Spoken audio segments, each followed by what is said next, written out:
नमस्कार, आर्या न्यूज देख रहे हैं आप। मैं हूं आपके साथ प्रियंका तिवारी। खबरों को विस्तार से जानेंगे।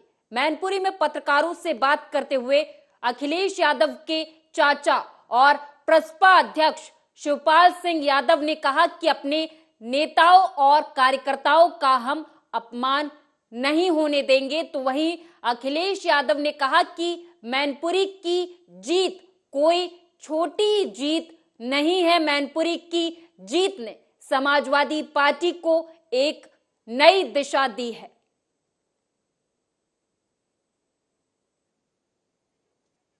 यात्रा रोकने की बात की जा रही है। देखिए, यात्रा या कार्यक्रम, इसीलिए मैंने कहा बीमारी को लेकर के सही जानकारी जनता को देने का काम भारतीय जनता पार्टी का है, उनकी सरकार है।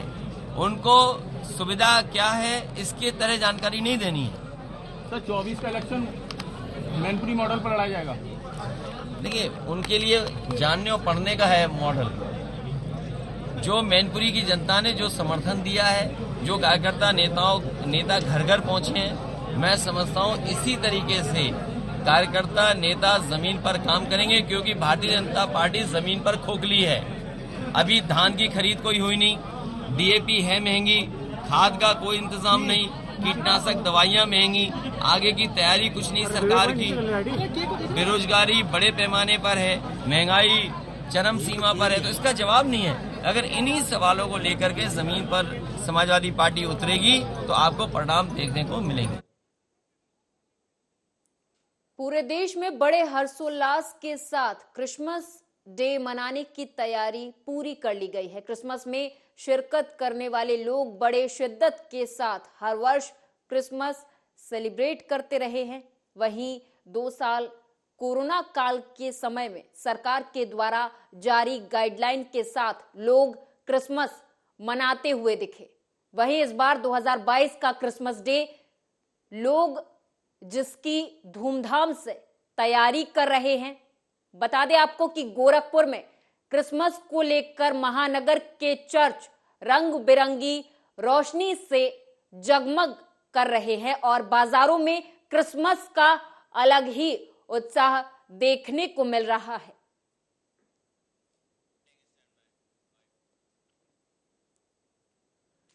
हमीरपुर से खबर है, जहां आपको बता दें कि डीएम और एसपी ने हॉस्पिटल और रैन बसेरों का निरीक्षण किया। तो वहीं नगर पालिका बस अड्डा, रैन बसेरा और जिला अस्पताल का भी निरीक्षण किया। इस दौरान रैन बसेरों में ठहरे हुए लोगों से बातचीत की और अन्य तमाम व्यवस्थाओं का भी जायजा लिया। देखिए, हर तहसील मुख्यालय पर और बस अड्डा, रेलवे स्टेशन और अस्पताल पर हम लोगों ने काफ़ी रैन बसेरे बना रखे हैं। 11 हमारे संचालित हैं इस समय, और भी आवश्यकता के हिसाब से हम रैन बसेरे बनाएंगे। आज हम लोग रैन बसेरों का भी निरीक्षण कर रहे हैं, अलाव का भी निरीक्षण कर रहे हैं। तो हमने ये पाया कि तैयारियां पूरी हैं। आज अभी यहाँ पर हमारे नगर पालिका के रैन बसेरे में यहाँ 3 यात्री आए हुए हैं, कल कोई नहीं आया था। और अभी चूंकि टेम्परेचर भी अपेक्षाकृत ठीक है, इस समय भी 18 डिग्री टेम्परेचर है, तो जैसे जैसे ठंड बढ़ेगी। बचाने के लिए रैन बसेरे बनाए हैं जिला प्रशासन ने, वहाँ पुलिस की क्या व्यवस्था है और क्या इंतजाम है?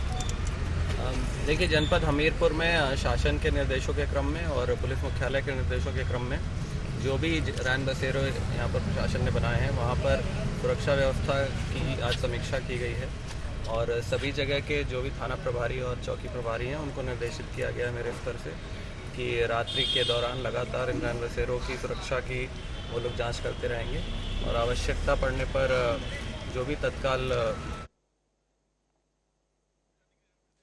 गोरखपुर में शासन के द्वारा चलाए गए जीएसटी अभियान के दौरान अपनी प्रतिष्ठान खोले जाने का खामियाजा एक व्यापारी को भुगतना पड़ा, जब उसे गोरखपुर किराना कमेटी की सदस्यता से निष्कासित कर दिया गया, क्योंकि गोरखपुर किराना कमेटी के पदाधिकारियों के द्वारा इस अभियान का पुरजोर विरोध किया जा रहा था।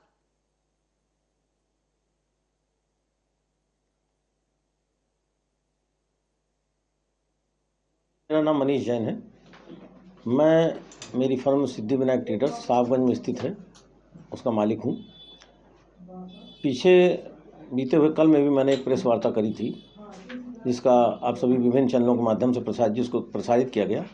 आज पुनः इसको दोबारा करने की आवश्यकता इसलिए पड़ी कि मुझको कल रात से अब तक बहुत सारी धमकियां आ गईं कि तुम जो ये कर रहे हो ठीक नहीं कर रहे हो। तमाम प्रकार के उल्टे सीधे खबर मैसेज समाज में फैलाए जा रहे हैं। सिद्धिविनायक ट्रेडर्स इस तरीके का गलत काम करता था, इसलिए इसको संगठन से निकाल दिया गया, जबकि मैं कोई भी गलत कार्य नहीं करता हूँ। मेरा जीएसटी विभाग में रजिस्ट्रेशन है और प्रॉपर वे से मैं अपना रिटर्न भरता हूँ, गवर्नमेंट को टैक्स देता हूँ, इनकम टैक्स देता हूँ। लेकिन ये कुछ असामाजिक तत्व और कुछ हमारे मतांध पदाधिकारी किराना कमेटी के, उनको ये लगता है कि हम इसको किसी भी तरीके से डरा के धमका करके बस इस आवाज़ को यहीं खामोश कर दें। कहीं इसने इस आवाज़ को बनाए रखा कि हम लोगों ने महाराज जी का विरोध किया था तो इन सिक्किम में सेना के काफिले का एक ट्रक खाई में गिर गया, जिसकी वजह से 16 जवानों की जान चली गई। वहीं 4 जवान घायल हो गए हैं। इस सड़क हादसे में उत्तर प्रदेश के 4 जवान जाबाज जवानों की मौत हो गई है, जिसमें एक जवान श्याम सिंह यादव मोरावा जनपद का था। जैसे ही ये सूचना परिजनों को मिली, परिजनों में मानो कोहराम मच गया। वहीं मृतक जवान श्याम के एक बेटा भी है जो कि 7 वर्षीय है। जानकारी के अनुसार उनका अंतिम संस्कार रायबरेली जनपद के डलमऊ क्षेत्र गंगा घाट पर किया जाएगा।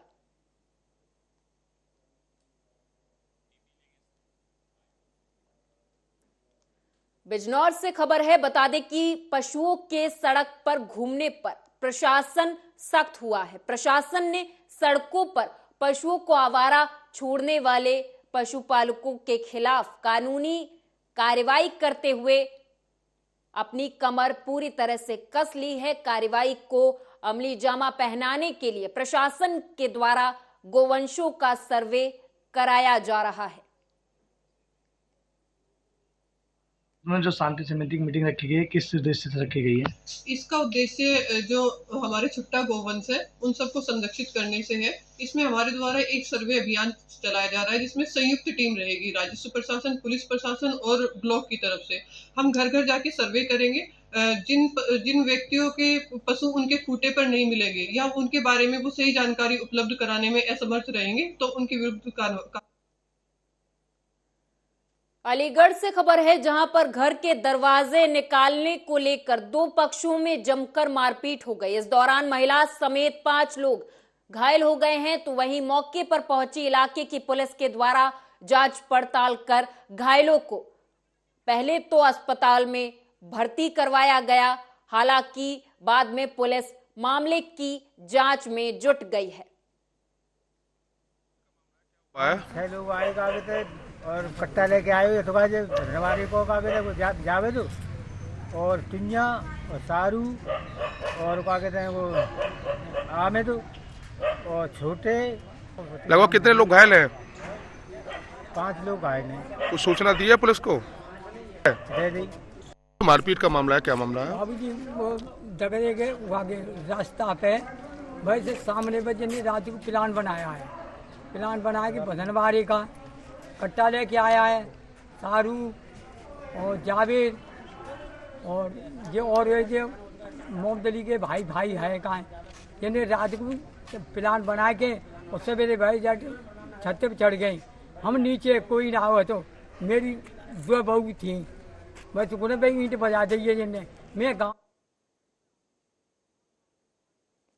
यूपी की योगी आदित्यनाथ सरकार भले ही हर घर हरियाली जैसी योजनाओं पर करोड़ों खर्च कर क्षेत्र को हरा भरा करने का प्रयास कर रही हो, लेकिन रायबरेली में वन विभाग के बेलगाम कर्मचारी और अधिकारियों के चलते ये योजनाएं सफल होना तो दूर, यहां वर्षों पहले लगे हुए हरे भरे प्रतिबंधित पेड़ पौधों को भी इनकी मिली भगत से वन के द्वारा धड़ल्ले से काटा जा रहा है। वहीं अब देखना यह है कि खबर चलने के बाद प्रशासन हरकत में आता है या ऐसे ही अवैध पेड़ों का कटान शुरू रहेगा।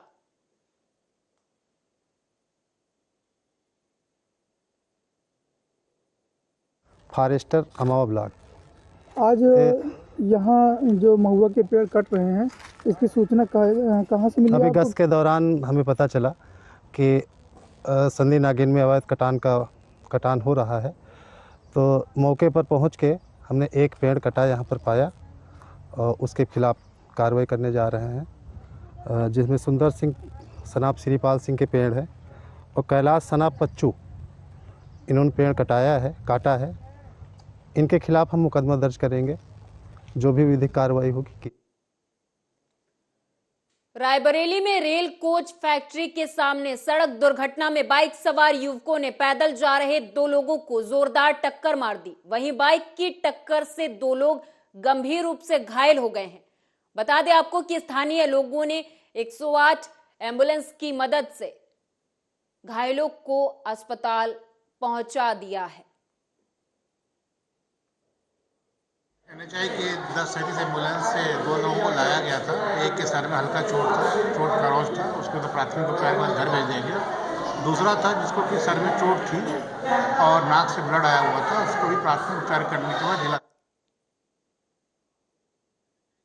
खेल राज्य मंत्री संदीप सिंह फतेहाबाद में जिला लोक संपर्क और जन परिवाद समिति की बैठक की अध्यक्षता करने पहुंचे। बैठक के दौरान खेल मंत्री एक्शन मोड में नजर आए। मंत्री ने कई विभाग के अधिकारियों को आड़े हाथों लिया और कुछ अधिकारियों के खिलाफ विभागीय जांच के आदेश भी दिए। यही नहीं, संदीप सिंह ने जन स्वास्थ्य विभाग के एक जेई को निलंबित करने के आदेश भी जारी कर दिए हैं। और जिसमें से 7 जो है वो पेंडिंग है, आगे हमने उसके ऊपर इंक्वायरी की, 9 जो है फाइल की हैं और इसमें काफ़ी स्ट्रिक्ट एक्शंस लिए गए हैं। कुछ ऑफिसर्स जो इसमें पेंडिंग करते हैं, डिले करते हैं, उनको भी हिदायतें दी हैं। कुछ ऐसे थे जो जिन्होंने अपनी कार्रवाई प्रॉपर नहीं की और सभा के सामने झूठ बोलने की कोशिश की, उनके अगेंस्ट, चाहे वो डिपार्टमेंट इंक्वायरी के बारे में हो, चाहे वो उनकी खुद का सस्पेंड के बारे में, वो आदेश दिए। डीसी साहब को बोल दिया कि आगे से जितने भी पेंडिंग केस हैं वो, और एज वेल जो नए आएंगे उसमें अगर कोई कोर्ट में चल रहा है तो उसको डबल में रखें, क्योंकि हम कोर्ट से बड़े नहीं, कोर्ट सर्व किया है और 2 जगह पर हम नहीं कर सकते। एक ये आदेश दिए हैं, बाकी यही है कि डेडलाइन दी हैं और जितने भी ऑफिसर्स आएंगे और उनके संबंधित विभाग का कोई भी एजेंडा होगा तो सभी ऑफिसर्स को यहाँ उपस्थित होना होगा और साथ में पूरी डे 1 से लेकर और तक।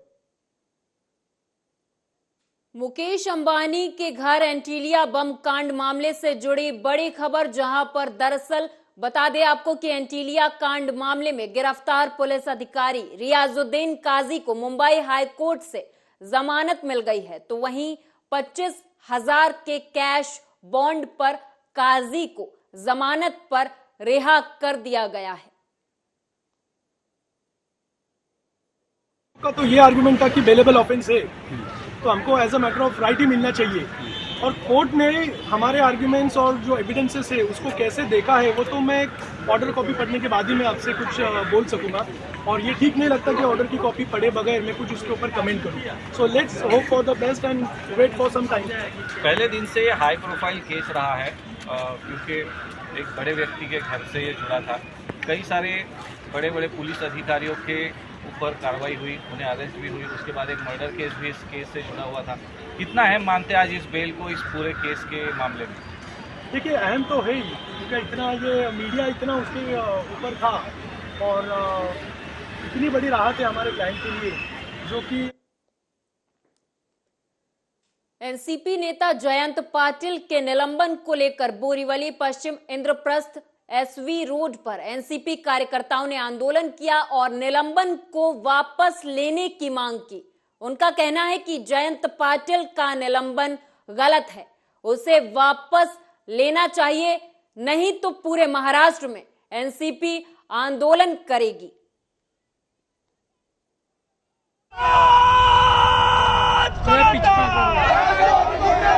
जो जयंत पाटिल साहब ने जिस उद्देश्य से कुछ नहीं बोला है और उसका गलत मीनिंग निकाल के जिस तरीके से उनको निलंबित किया गया है, उसके लिए हम ईडी सरकार का हम निषेध करते हैं।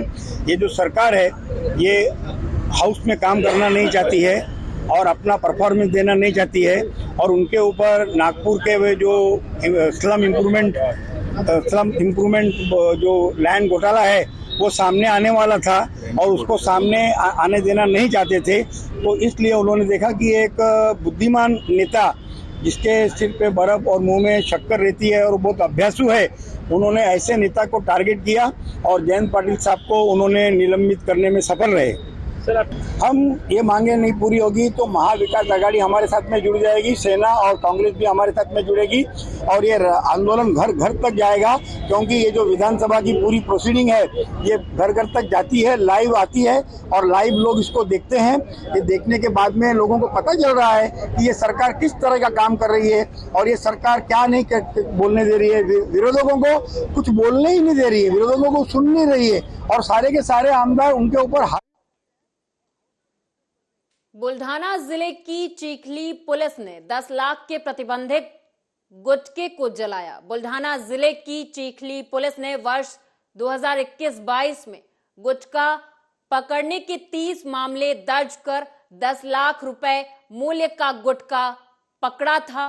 पकड़े गए गुटखे का एक गोडाउन में रखा हुआ पाना एक बड़ी कार्रवाई की ओर इशारा कर रहा था, जो कि पुलिस ने आखिरकार ये बड़ी कार्रवाई को अंजाम दिया है। आम्ही राजद्रोहाचा गुन्हा दाखल करण्याची मागणी केलेली आहे। आता सध्या त्यांनी अदाखलपत्र गुन्हा दाखल केलेला आहे, कारण मुख्यमंत्र्यांबद्दल जे अपशब्द वापरलेले आहेत ते महाराष्ट्राची बदनामी करणारे आहे, म्हणून आम्ही